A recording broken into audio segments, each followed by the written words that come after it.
Hello there. I'm going to read to you from my book, Paranormal Warwickshire, which is widely available online and everywhere books are sold. And I'm going to read to you from my chapter on Warwick Castle.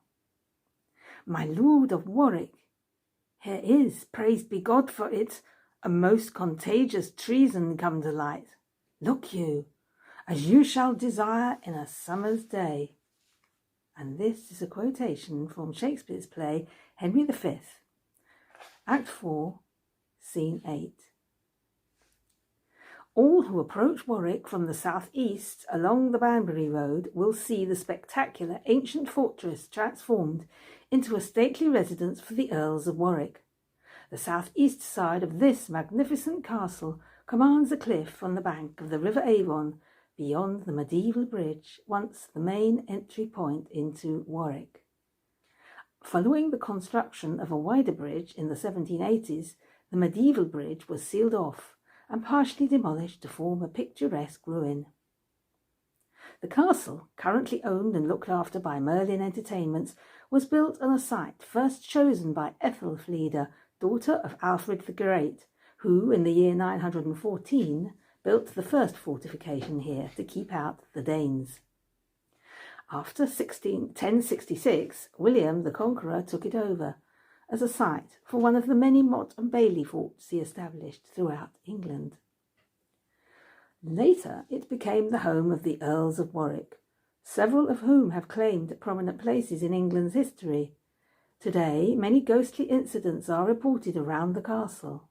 One of the most well-known tales describes the apparition of Sir Fulk Greville in Watergate Tower. However, this story is no more than 100 years old and is not mentioned at all in the writings of Daisy, Countess of Warwick, in the 1890s and early 1900s. Being a keen spiritualist, Daisy would have been well motivated to repeat a spooky tale if it came to her ears. Strong circumstantial evidence suggests it may have been invented to increase tourism to the castle. Sir Fulk's time here spanned the years between 1604 and 1628, and he made many alterations to improve and beautify both castle and gardens. His death was a sad one. Stabbed at his house in London by a resentful manservant, he lingered on for the next 4 weeks, suffering at the hands of inept doctors before he died in agony. His body was brought back to Warwick, and he was buried in the chapter house of St. Mary's Church in the town, where you may see his tomb. Probably the most notorious owner of the castle was Richard Neville, whose power lasted from 1449 to 1471.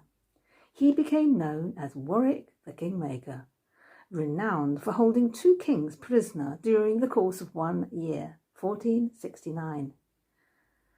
Edward IV in Warwick Castle and Henry VI in France.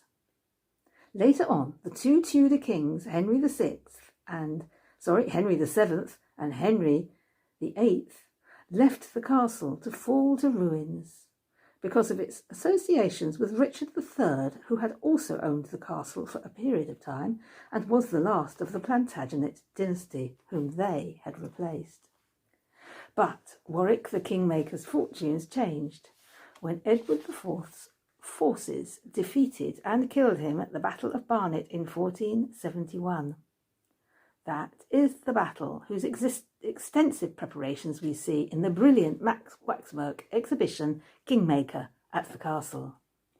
This exhibition is the scene, too, of many curious incidents.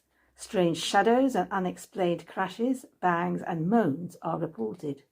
On one occasion, a coin was thrown towards a group of visitors by an unknown hand beyond the gates.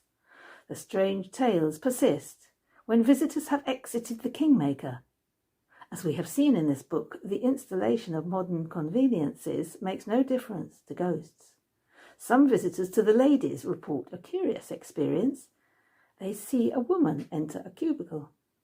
After a period of time, when others feel they must investigate, they find no one there. People also report seeing the taps turn on by themselves.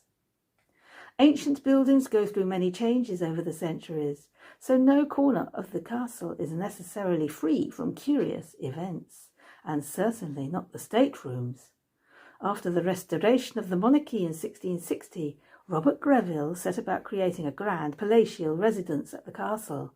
Today, visitors may tour the state dining room, the red, cedar and green drawing rooms, the Queen Anne bedroom, the blue boudoir and the chapel. On one occasion, Leslie Shepherd and her companion were visiting the Queen Anne bedroom. We were alone in there for a short while, but I became aware of a foreboding presence in the corner of the room. My companion felt the same. When I looked in that corner, I had the strong impression of a Roundhead soldier from the English Civil War.